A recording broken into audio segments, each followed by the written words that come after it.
안녕하세요. 킹덤컬처 크리에이터 연보현 목사입니다. 지난 영상 잘 보셨는지 모르겠습니다. 한국교회 회복을 위한 본질적인 재현, 그 첫 번째 주제로 대형교회라는 시스템이 해체되어야 된다. 교회에 대응하는 무조건 리스크다라는 이야기를 드렸었죠. 물론 이 내용을 충분히 다루려면 더 많은 내용들이 필요하겠지만 유튜브 영상으로는 그 정도의 문제 제기 정도로도 일단 충분하다고 생각을 했고요. 혹시 아직 그 영상을 못 보신 분들이 계시다면 이 영상에도 링크를 걸어두었으니까 꼭 한번 보고 오시면 좋겠습니다. 왜냐하면 오늘 다룰 내용이 사실상 그 첫 번째 주제와 같은 뿌리에서 자라난 가지라고 말씀드렸고 또 아주 긴밀하게 연결되는 내용이기 때문에 두 영상을 함께 보셔야 이 문제의 전체 구조가 제대로 보이실 겁니다. 그리고 제가 지난 영상에서도 말씀드렸지만 이번 영상들에서 다루는 세 가지 재현과 관련된 보다 자세한 내용들은 현재 막바지 교정 작업 중에 있는 제 다음 책 킹덤 리얼리티에서 본격적으로 풀어내게 될 겁니다. 결국 제가 원하는 건 하나입니다. 저를 높이기 위함도 아니고요. 괜히 어그로를 끌려는 것은 더더욱 아니고요. 책 팔려고 수작 부리는 것도 아닙니다. 그런 마음은 정말 추워도 없고요. 어떤 분들은 제가 킹덤 인사이트 책으로 돈 꽤나 번 것처럼 생각하시면서 마치 제가 무슨 장사하는 것처럼 그렇게 말하는 분들도 계시는 거를 봤는데 실제로는 전혀 그렇지 않습니다. 생각하시는 것만큼 그렇게 책이 엄청나게 팔리지도 않았고요. 인쇄비, 유통비 같은 거 겨우 충당하고 있는 그런 정도입니다. 사실 그런 걸 기대하면서 이렇게 유튜브 채널이나 출판 작업을 하는 게 아니고요. 정말 한국교회가 제대로 회복되어서 하나님께서 이 나라를 건국하게 하시고 언약을 세우신 그 뜻이 온전히 이루어질 수 있기를 바라는 마음으로 그 진정성이 호도되지 않기를 바라고요. 함께 그렇게 기도해 주시고 또 응원해 주시기를 바라겠습니다. 자, 그러면 오늘 말씀드릴 두 번째 주제로 바로 들어가 보겠습니다. 오늘 말씀드릴 두 번째 제언은 부교육자 제도를 폐지해야 된다는 것입니다. 그리고 목회자 특권 의식을 타파해야 된다는 거예요. 그래야 한국교회가 제대로 회복될 수 있습니다. 그렇지 않고 그냥 기도만 열심히 해서 그냥 뜨거워져서 갑자기 막 불이 떨어져서 그렇게 되는 게 아니라는 것이죠. 잘못된 구조와 시스템, 우리가 그렇게 만들어낸 것들이잖아요. 그런 것들이 잘못된 것이라는 걸 인정하고 회개하고 돌이킬 때 비로소 회복과 부흥은 일어나게 된다는 것입니다. 자, 이 주제는요, 지난 영상에서 다룬 첫 번째 주제, 대형교회 시스템의 해체와 같은 맥락에서 다뤄져야 될 얘기예요. 사실 교회의 대형화를 추구하는 패러다임을 깨뜨리면 자연스럽게 이 부교육자 시스템이라고 하는 구조도 깨지게 되어 있고요. 그런 식으로 부교육자라는 구조가 깨지면 목회자들의 특권 의식도 일단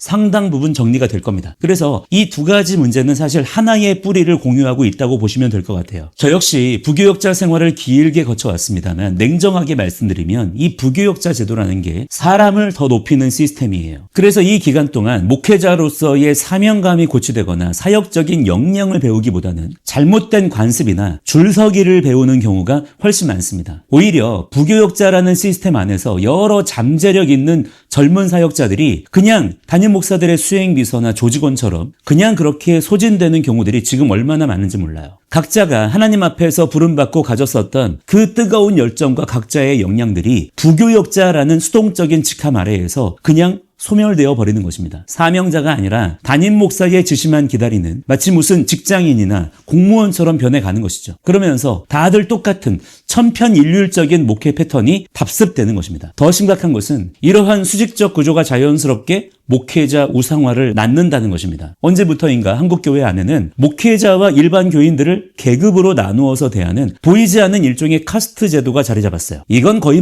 카스트 제도하고 비슷하다고 생각해요. 그래서 목사들이 스스로 특권 의식을 가지고 있습니다. 심지어 젊은 목사들조차 어디 감히 목사한테, 어디 성도가 감히 목사를, 이런 말을요 서슴지 않고 하는 경우들이 많거든요. 이건 성경적 원리가 아니라 대단히 교만하고 인본주의적인 권위주의의 발로일 뿐인 것입니다. 여러분, 목회자는 제사장 그룹이 아니라 레위 지파와 같은 역할을 맡은 사람들이에요. 목회자는 제사장 그룹이고 성도들은 일반 백성 그룹이다. 이런 인식을 가지고 있는 목회자들이 지금 의외로 얼마나 많은지 모릅니다. 심지어 사모들도 그러고 있잖아요. 나중에 얼마나 부끄러우려고 그런 얘기를 합니까? 일반 백성들이 각자에게 맡겨진 삶의 자리에서 최선을 다해 하나님의 백성으로 살아가듯이 레위 지파는요, 성막을 관리하고 담당하는 역할을 맡은 것뿐이에요. 일반 백성들이 레위 지파를 존중하고 그들의 삶을 책임져 주었던 것은 그들이 특별한 계층이어서가 아니라 하나님의 성막, 하나님의 임재를 향한 경외심을 가지고 그렇게 했던 겁니다. 그렇기 때문에 레위 지파는 더 사실은 겸손해야 되는 것이고 하나님의 은혜에 감사할 줄 아는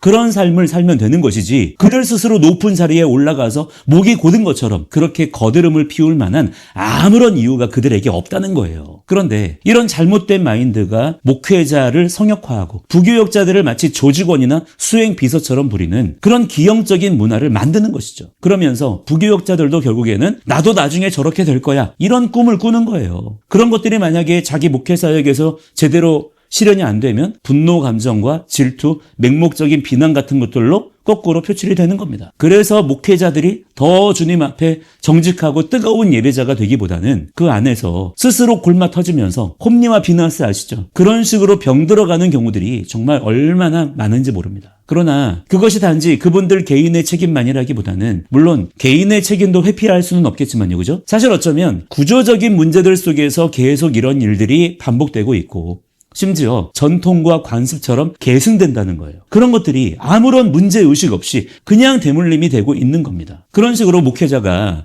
영적인 실제를 잃어버리고 행정 전문가나 기술자가 될 때, 또는 자기들 밥그릇 경쟁처럼 되어버릴 때 그 피해는 고스란히 교인들에게 돌아갑니다. 그런 시스템 안에서 어떻게 제대로 된 목양이 되겠습니까? 이런 것들이 교인들에게 굉장히 강력하게 잘못된 사인을 주는 거예요. 지금과 같이 목회자 중심으로 짜여진 교회 시스템에서 목회자 그룹이 어떤 마인드와 어떤 정체성을 가지고 있느냐에 따라서 한국교회 전체는 거기에 영향을 받을 수밖에 없습니다. 목회자는 특권 계층이 아니라 하나님의 법을 가장 앞장서서 수행하는 리더, 책임자, 일꾼이라는 사실을 기억해야 되는 겁니다. 그래서 목회자 그룹 내에서 이 부분에 대한 자성과 자각이 일어난다면요, 정말 엄청난 일이 벌어질 겁니다. 이러한 잘못된 패러다임이 먼저 깨져야 되는 거예요. 그래야 교회가 제 기능을 하게 될 거예요. 그런데 그러기 위해선 목회자 그룹 스스로를 더 높이 떠받들고 있는 부교역자 시스템이 무너져야 된다는 것입니다. 부교역자라는 말 자체도 사실은 맞지 않는 얘기예요. 동역자면 동역자지 무슨 부교역자입니까? 그 부교역자 타이틀 때문에 담임 목사는 스스로를 더 높이게 되는 것이고요. 부교역자들은 스스로를 더 제한하게 되는 복합적인 문제들이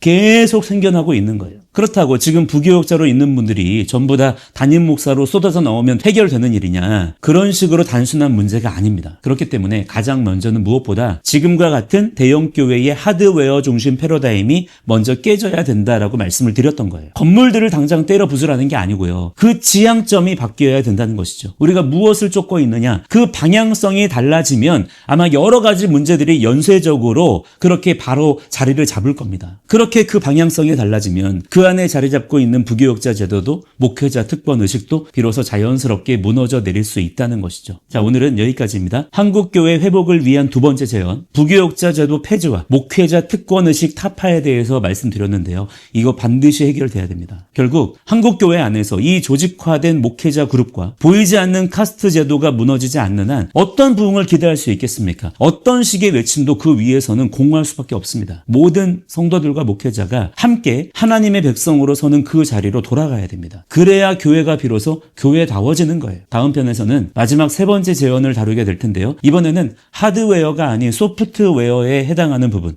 바로 교리 중심의 신앙체계를 어떻게 리셋해야 할 것인가에 대해서 말씀드려보고자 합니다. 어쩌면 앞선 두 영상에서 다룬 내용보다 더 본질적이고 중요한 이야기일 수 있으니까요. 다음 영상도 기대해 주시면 감사하겠습니다. 저는 다음 영상에서 다시 찾아뵙겠습니다. 감사합니다.